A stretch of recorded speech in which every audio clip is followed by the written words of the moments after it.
Morning again, and welcome. I want to say that basically we're going over the stuff with it. It's got a bit of faith, it's got a lot of food, so if you're not used to some of the Bible references, don't worry about it. It was interesting when we went and Sally and I did a course, and you're not having this exactly same stuff. We did a course at the local doctor's surgery.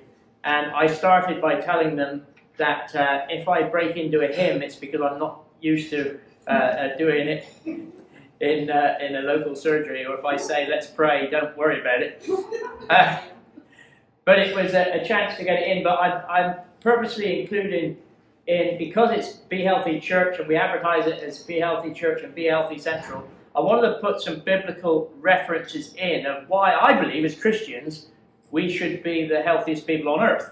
And I don't actually believe that we always are. So there's some things that may come up. So to start with, I've got a few biblical references and slides which make points of that. And I want you to ask questions, okay? If you see something you think, well, I'm not sure about that, please ask. And I probably won't be able to answer, but please ask. And if I can't answer today, I will find out. So we're going to do these on the last Saturday of every month. And we did the last Saturday because, you know, sometimes there's 4 and sometimes there's 5. And so we thought we'd do it. And because sometimes when you're trying to change the way you eat or the way you do things, it's really beneficial to have other people that you can look, well, what about this?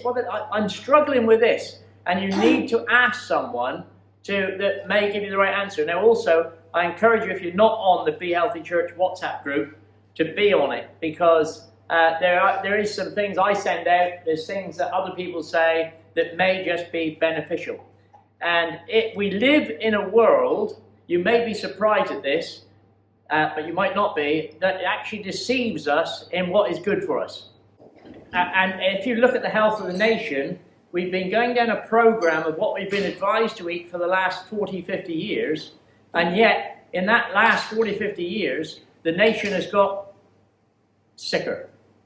We are ultimately overweight, and we are treating for diseases that didn't exist, some of them 100 years ago. And now we're getting type 2 diabetes in children the age of 3 and 4, which is absolutely unheard of. Now, why is this? There's lots of reasons, and we'll be looking at some of those reasons, but it all starts with me. And I don't mean me, I mean, you look at that and you say, it starts with me, because if I can't sort out my own health, my own diet, and you might think you have a fantastic diet, you might think you're 100% fit, which is great, and you might be, but we'll just look at some of the differences of the things that can upset us. This scripture I've used, 1 Corinthians 6:12, everything is permissible for me, but not everything is beneficial. Everything is permissible for me, but I will not be mastered by anything. Food for the stomach and stomach for food. It's interesting, sometimes you can be on a diet and all you think about is food. You know, oh, I can't eat that, I mustn't eat that, I mustn't eat that. And the great thing with our way of eating is, I've had my meal, I don't worry about the next one until it comes along. Now that doesn't mean to say we don't plan in advance, because if you don't plan, if you fail to plan, you plan to fail. That's absolute certainty. I don't know how many people have watched this, a documentary. It's available on YouTube, but you might have to put up with some subtitles of another language. What if everything you knew about your health was wrong? Everything we've been told, and I'm not talking about little things, I'm talking about loads of stuff. Now, this is a preview, this is a 2-minute clip, but I encourage you, it's not magic, okay? Because some Christians would get upset if I was saying you had to do something that's magic. It's called The Magic Pill. Watch it on YouTube. This is a little bit introductory, and I might have to plug something else in, but I'm hoping it'll work. When I see children struggling with diseases today that is because of poor health, it makes me want to cry. And it's not what we think it is. That's the big concern that, to me. And really worth watching that. Has anyone seen it? Anyone ever sat and watched it? You've watched it. But please tune in, find it on YouTube. You might find it on Netflix, I'm not sure. They've removed it from certain places because, I don't know, vested interest, I think.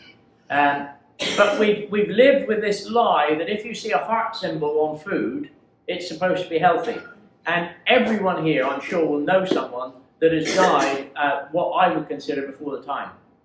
You know, people say old age is, you know, my daughter said to me, "Dad, you're getting old." You know, I'm 69 last week, and I said, no. I mean, in the Bible they live till they're 900. What's your problem? So, but the interesting thing is, what we've been told is healthy. How I look at it is, did God make it? If God made it, it's good for us. If man made it, I wonder. You see, the human race is the only species that is clever enough to make its own food and stupid enough to eat it. And if you think about it, no other species makes their own food. They get it from what was provided. And we've unfortunately gone down the road of sort of making almost everything. So real life, it starts with me, something to talk about. Who am I? The two greatest days in your life are the day you were born and the day you found out why. It's a challenge for you. Am I happy and content with my life? Is there more to life than I'm experiencing right now? Am I living my life in abundance? Should I be, as a Christian? Some people say, well, actually, you should be like Mother Teresa. Well, Mother Teresa actually lived her life in abundance. She probably didn't worry about going to fast food restaurants and having the junk. She was at what was given to her in the place where she was, which wasn't being the most, what we might class as nutritious food. It was probably the odd bit of kidney and the odd bit of liver that was no one else wanted to eat, which is actually highly nutritious and very good for you. If there was one thing that I could change, what would it be? Well, these are all questions that you might need to answer, or you may think has nothing to do with our health. But in actual fact, it does, because it all starts with me. And, you know, we all know we can have stinking thinking. So Jesus Christ, it's a faith-based thing, so I'm starting on this bit. It's not about history, it is his story. It's real.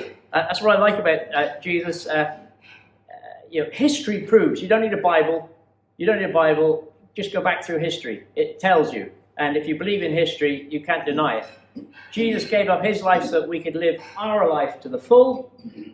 Jesus is the only person to proclaim that he is the truth. And that's a very challenging, in today's world. Everyone, my truth is my truth. You can't tell me that's wrong because I believe it. And so that's a challenge for us. John 10:10.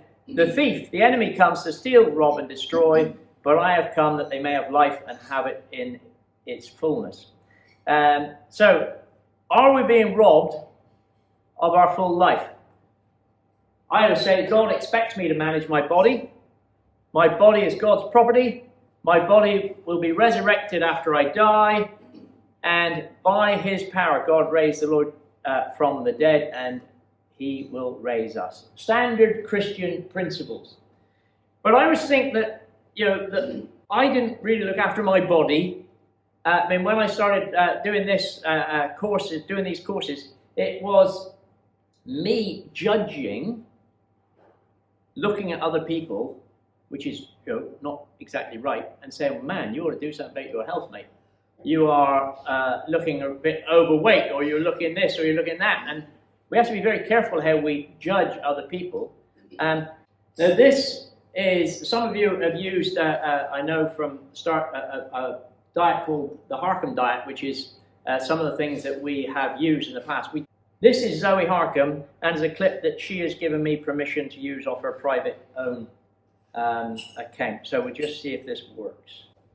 Now, just as a little point of reference, there's poison in one of them. There's poison in one of the glasses. So just have a taste of it and then see. You're braver than I am. I trusted you. We knew you wouldn't do that to us. Yeah. You've gone for the family. But it's interesting. It is interesting, isn't it? There's nothing in any of them. It's just water. But it is interesting how we will go in and eat food, and if you look at the label, you can't even tell what it is. And we've been tricked into that. Some years ago, I haven't got the clip to show you, but I was on Dragon's Den. So, yeah, and I did a chili cola. And, before they invited me to go on Dragon's Den, I didn't ask to go on it. They invited me. But before we did it, we were selling this drink in shops all over Cornwall. Just a question I want to ask you. How many health checks do you think that drink, which was a food, it had content of sugar, how many health checks did that food go through before it went into a shop for retail sale? I just thought a lot. We got none, we got a lot. Anything in between? It was 0. Really? It was 0. Now, if that doesn't shock you, it should. Now, yes, it had a list of ingredients. Yes, it was bottled by, well, actually, the original ones was bottled by ourselves. But when you think about it, you go into a WI market or someone and they've made a cake. It's home baked, so it's got the best ingredients in it, hasn't it? Has it? What's in it? Because I think margarine is one of the biggest poisons we've ever been fed. And over the weeks, we will back that up with evidence. Because what is interesting is a lot of the time, people like market will say, meat is bad for you, mustn't eat more than so much meat. And now we're getting, of course, to that stage of being that it's going to save the planet. Well, my thoughts on that is God must have got it wrong. Because there was way more animals on this earth than there are today in the bisons and the buffalo roaming all over the planet. And I don't think God's got it wrong. It's like other illnesses that we're given drugs for. Sometimes, if that's not a necessity part of our life, cholesterol being one of them, if I take cholesterol out of your body, you will die. That is a fact. Your body produces cholesterol. So it's what is causing the build-up, and that's something else we'll be looking at over on another week. We're not focusing specifically on that today. Okay, so question. How much blood is there in your body on average? Anyone? Shout out. 8 pints? Any advance? 8 pints. 8 pints on the average person? Let's have a look at the answer. 8 pints or 5 litres. Okay, next question. How much sugar should be in our blood? This is the total 8 pints, not in each pint. How much, we'll go by grams on this. How much sugar? Bear in mind a teaspoon is 5 grams. So how much would you think would be in our total blood? The answer is 1 teaspoon. You've got 5 grams in the whole of your blood supply should be 5 grams of sugar. How much sugar is there in a typical can of Coke? 5? 8. 8? 15. 15? 9. That's terrible. Alright? So there's 9 spoons in a can of Coke. And just in case you're thinking, well, that's okay, I drink Diet Cola. Alright? Diet Cola has a different effect on the body. The diet, when you put diet drinks in your mouth, all right, the body thinks there's sugar coming. So it releases insulin into the bloodstream to take that sugar. So when you're eating your pasty, because this is what I used to do, I used to have a pasty and a Diet Coke, well, one will balance the other out. When you eat your pasty, because insulin is being released into the bloodstream because you've drank the diet soda, which the brain thinks is the sugar coming, the calories that you're eating gets absorbed as fat because insulin is a fat-storing hormone. So it's interesting, and quite often you see people that are overweight drink diet drinks because they think it's helping them. It's another trick that the food industry has used on us. Yes, I think I would rather have the sugar. If I know I'm going to have sugar, I'd rather have the sugar. Unless it's a natural sweetener, which has come from a different plant. Stevia. Stevia is a natural sugar. But again, if you're diabetic or pre-diabetic, you don't really want to eat either. You want to try and train your brain to actually have less sweet things. People say, oh, I've got a sweet tooth. Sugar is really, really quite harmful to us. And while we have type 1 diabetes, which you couldn't do anything about, you've inherited it basically. We have type 2 diabetes now, which is starting at the age of 3, which is utterly ridiculous. It used to be, and it is. So why does a young child get it? There is some evidence to show that it is because of what the parent ate, the pregnancy. So there is some evidence of that. And also, I wonder now why children are being born with allergies that they weren't getting before. And we'll be looking at that in another session. So, last question on this session. How long does it take for your intestines to absorb the sugar from the can of soft drink into your bloodstream? Okay, so what does this mean? It's not that you might not be able to read it, but when you drink a can of sugary drink, your body tries to maintain the amount of sugar in your blood to 1 teaspoonful, but you've just absorbed 9 extra in 30 minutes. So is that a good idea? No. So how does your body deal with this? Now I'm reading through this, but I think it's something that we need to understand. Luckily, our brilliant bodies are able to cope with this rapid influx of sugar. The pancreas gland responds by secreting the hormone insulin into your bloodstream. This in turn drives the excess sugar into your body's cells. Now you may have heard of type 1 diabetes, which is a condition where the pancreas is unable to produce enough insulin. People with type 1 diabetes need to inject insulin to compensate. This is an interesting graph of what happens to this healthy person's blood sugar versus time after eating a donut. Now you can see that there is an initial sharp rise in the blood sugar once the sugar has been absorbed by the blood. Now you might say, well, hang on, he's eating a donut, he isn't eating sugar, all right? But all carbohydrates turn into glucose in the body as soon as you start chewing it. That's why you can eat a bit of bread, and if you keep chewing on a piece of bread, it tastes sweeter in your mouth as you eat it. So all carbohydrates turn into sugar. So just because you've not had sugar in the form of sugar doesn't mean to say you're not having it. Then another interesting fact. Can anyone tell me essential? What are essential nutrients? Do you know what I mean by essential nutrients? Fat is 1. Protein is 2. Another essential nutrient? Vitamins and minerals. Vitamins, minerals? Yeah. What about carbohydrates? Is it essential you eat carbohydrates? The doctors tell you so. It's on the pyramid. It says it's the maximum thing we should be eating. That carbohydrates is the only non-essential nutrient. We don't need it. You don't need carbohydrates to exist. And that is quite amazing. People say, well, you need carbohydrates to produce the sugar for your brain. No, your body is made clever enough to actually produce the sugar that your brain needs by itself. When we were hunter-gatherers, we chased after an animal with a spear. We didn't go and eat a piece of broccoli before we ran and did it. 1, because broccoli didn't exist. Okay, so what happens now, you will have experienced this when you eat something like a real high sugary breakfast or something. We'll look at them in a minute. But do you ever feel that you've eaten, you've been a bit low, but then you feel, wow, I've got some energy now. And then this is 9 o'clock in the morning, and you've suddenly got this boost of energy, but come 11 o'clock, you've got the shakes. And you really need something else to eat. And that's because you've had the high in the morning, you've now got this low, and you want some more carbohydrates.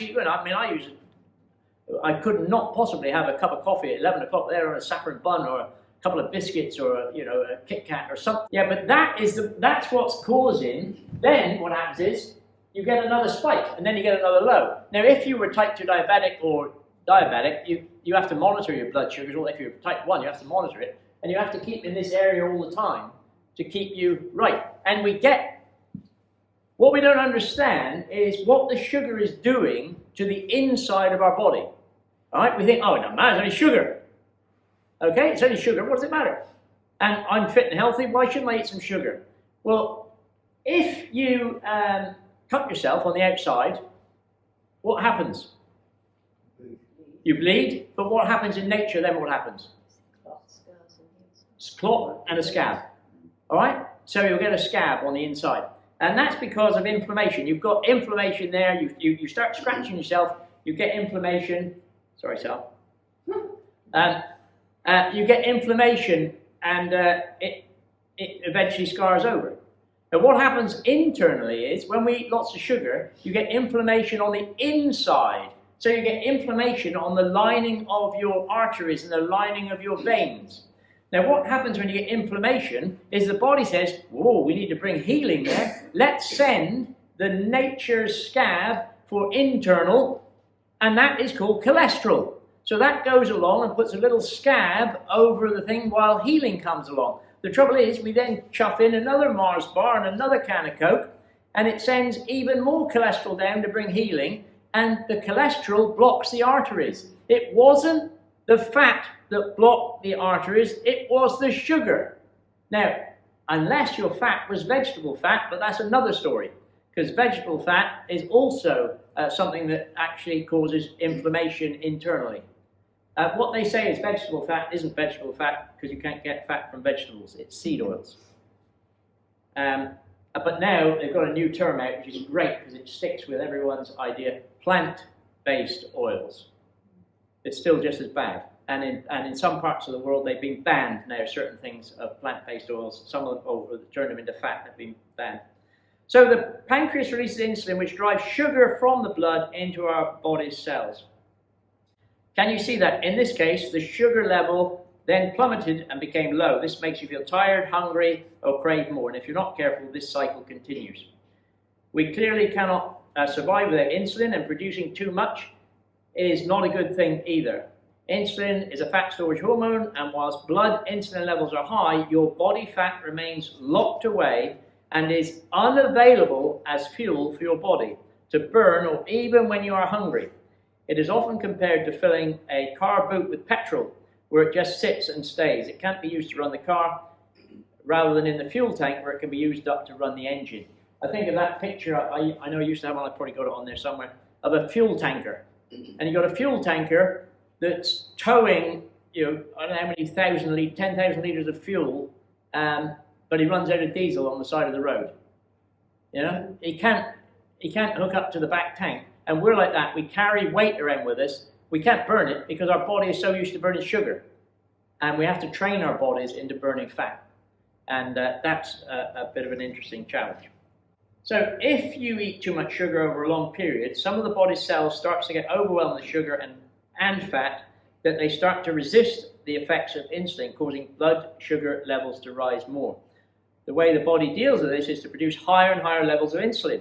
This is known as insulin resistance, which sets up a vicious cycle. Some people describe insulin as a body fuel selector switch. When blood insulin levels are high, then the body tries to burn sugar. When the levels are low, the body uses fat as fuel. Now, I wanted to go through that because I think it's basic, but it's stuff that we need to try and understand. And they now call, I don't know if I said this now, but dementia is now classed in some circles as type 3 diabetes. And one of the things that made me want to change, because I've never been what I class as overweight in my life. I was 1.5 stone heavier than I am now, which isn't, it's probably still within the range that doctors would be quite happy with. But I was determined when I saw, because you go back 100 years, you won't find cases of dementia. Very, very rare. Almost unheard of. But now, unfortunately, it is very common. But it is believed that sugars and oils are linked to this terrible disease. And so, it is called type 3 diabetes in some circles. Some doctors refer to it. Because if you have type 2 diabetes, you have a 50% higher chance of getting dementia or Alzheimer's, which is, it's not talked about.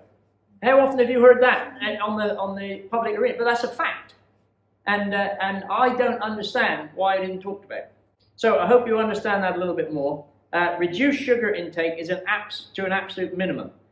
It is best to reduce sugar intake as much as possible. This is not just table sugar, but sugar can be found in processed foods, in puddings, cakes, biscuits, supposedly healthy snack bars, soft drinks, fruit juices, smoothies, and yes, even supposedly healthy fruit. So many people say to me, but John, fruit is good for you. Yes and no.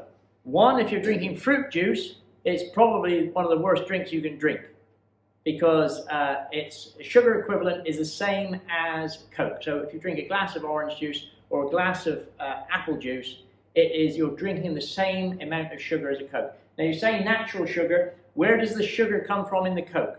Cane sugar. It came out of the ground. It was produced by the sun. Photosynthesis took it into the plant stored it, the animal ate it, or the plant ate it, we chopped it up and got the sugar out of it. Yeah? And so fruit sugar, fructose, is the same thing. So it's really understanding a little bit. So sugars are made up from three main components, ring-shaped molecules known as monosaccharides, single sugars.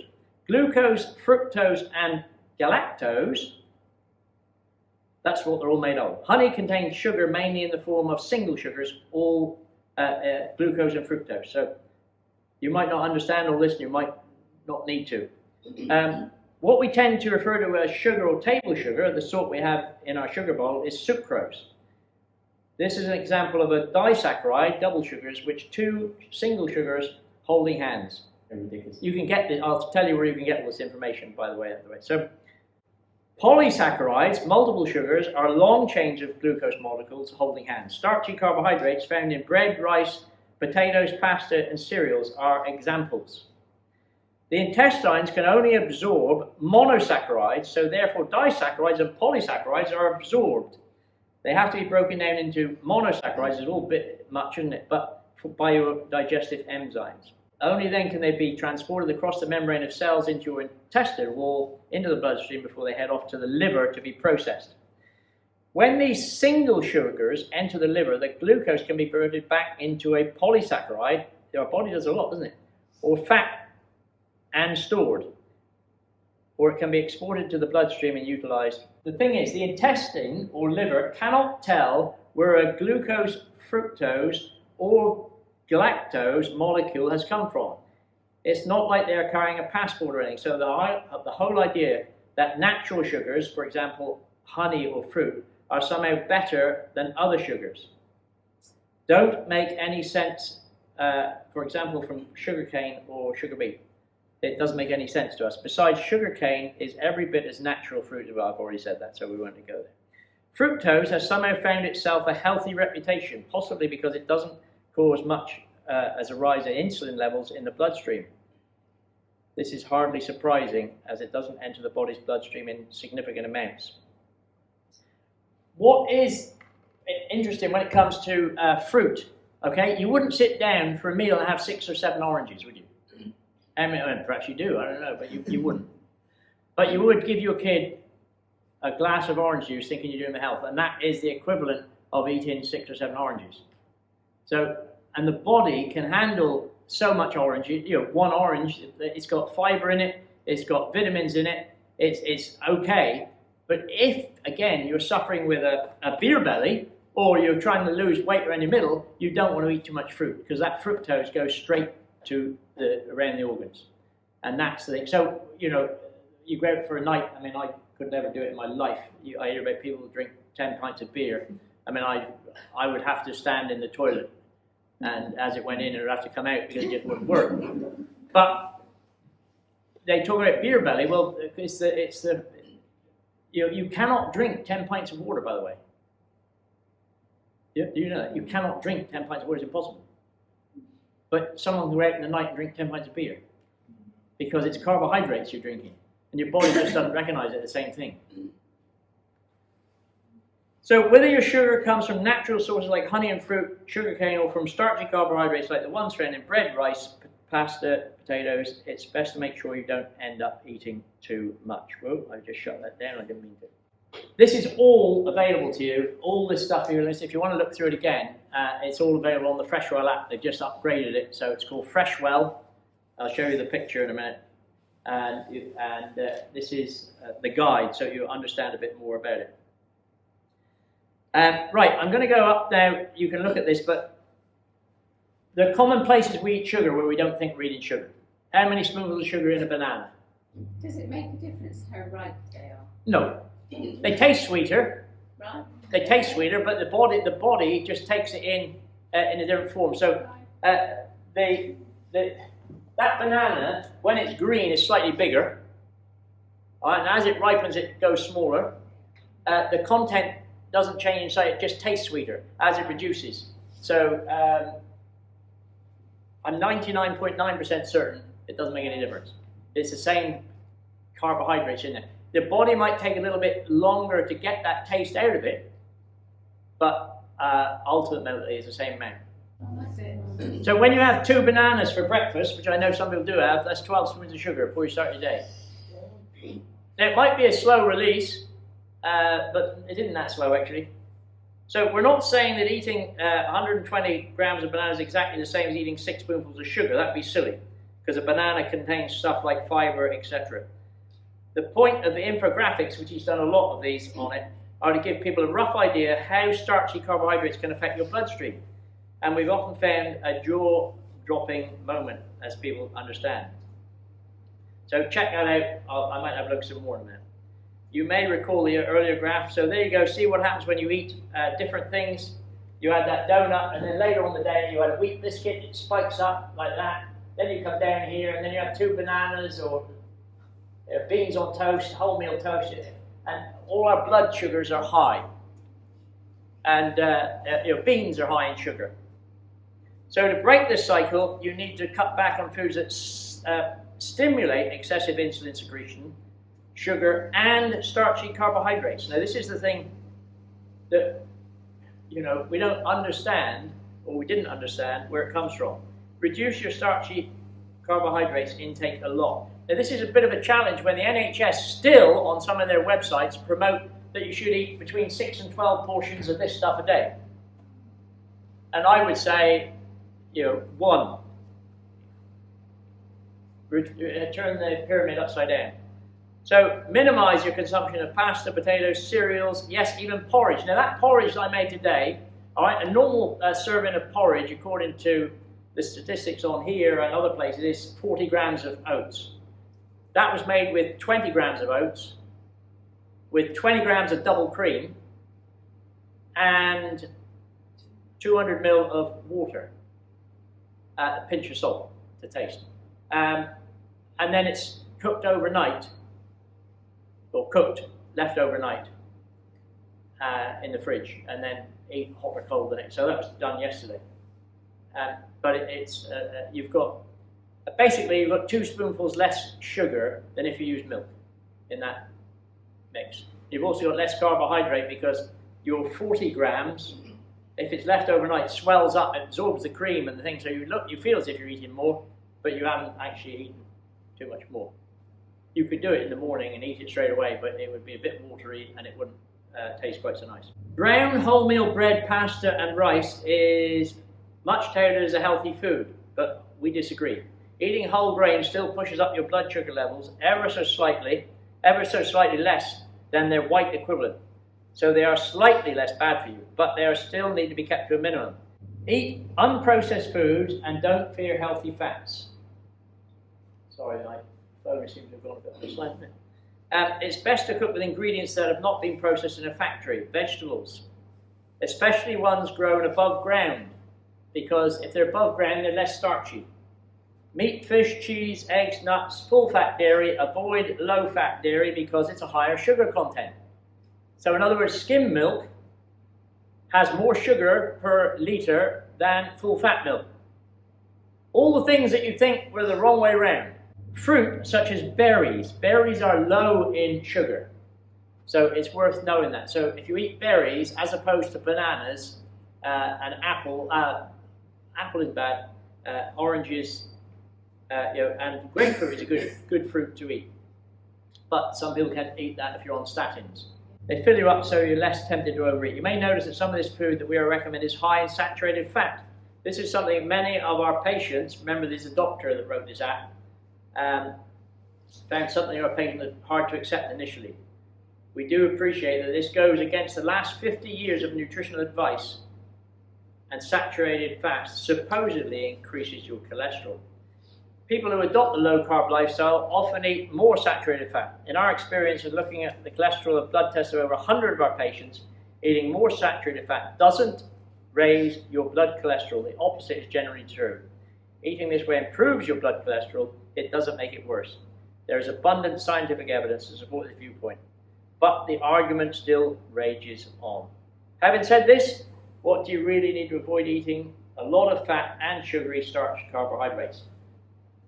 Okay, when Sally started this way of eating many years ago, I thought it was fantastic. Sally was eating cream, she was eating fat, and she was getting thinner.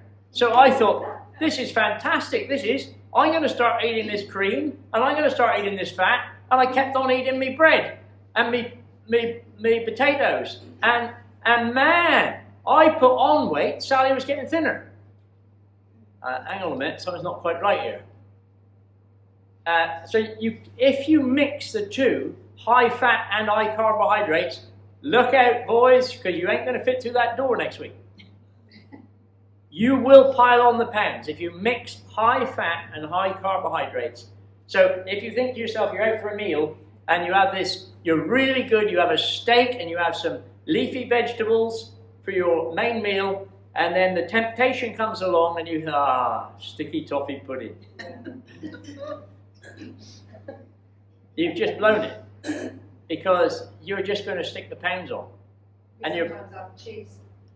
Yeah, cheese for pudding. Yeah. Cheese board. Have a cheese board. And that at least, especially if it's a treat, a nice cheese board with lots of different things on it is a real blessing. So, yeah, this is the app. That's the app. It's called Freshwell. It's available on the App Store. App Store. Both. You can't get it on iMac, but you can get it on iPhone and on Android. So it's called the Freshwell app. It gives you meal plans, it gives you recipes, simple low-carb swaps. Very easy to use, yeah. It gives you, I was going to flag that up there. It gives you red, amber, green foods, and there's a list available. You contact us if you haven't got that list, because there's a full list, but it's probably all on there now.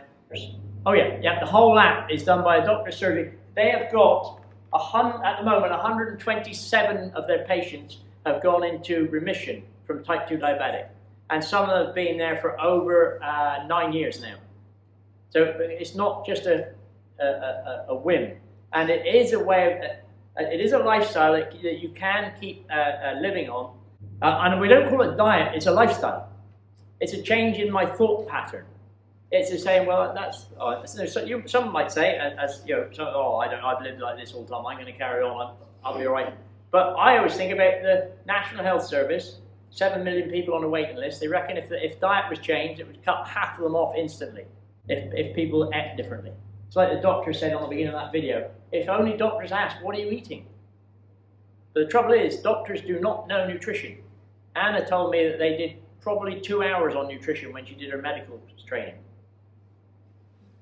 which is pretty bad, really.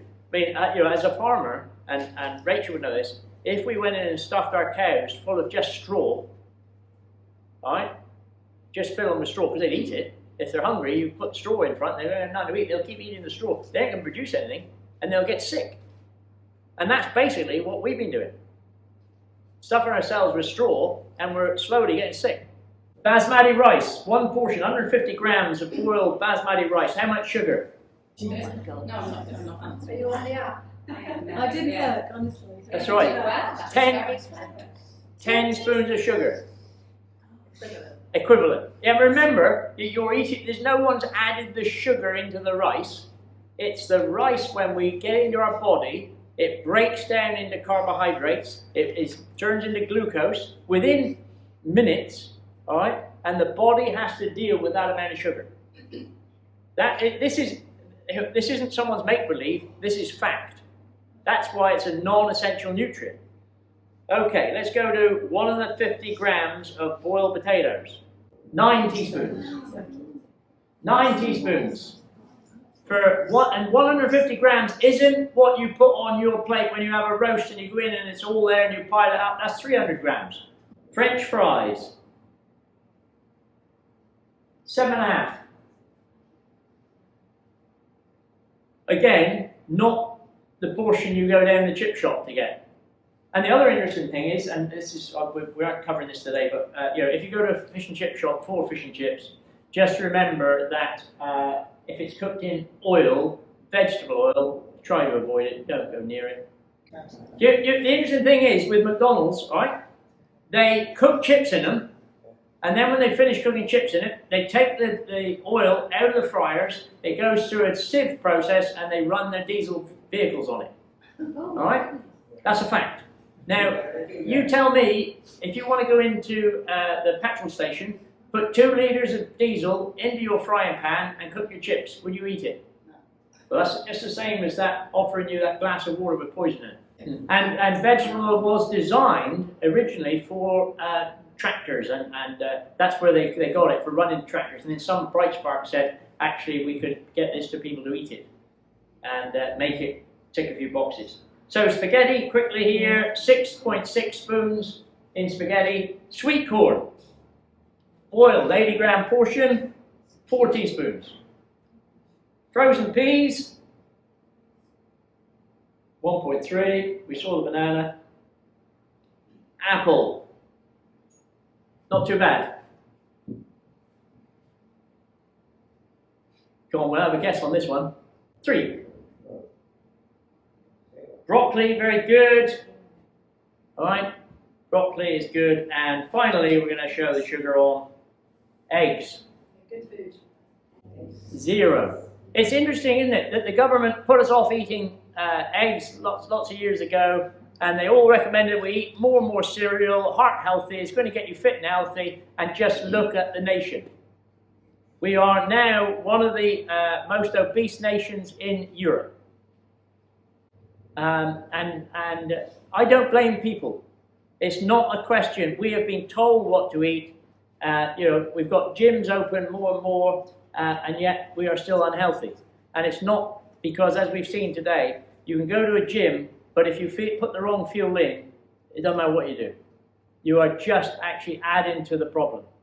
And we need to understand that it's about education.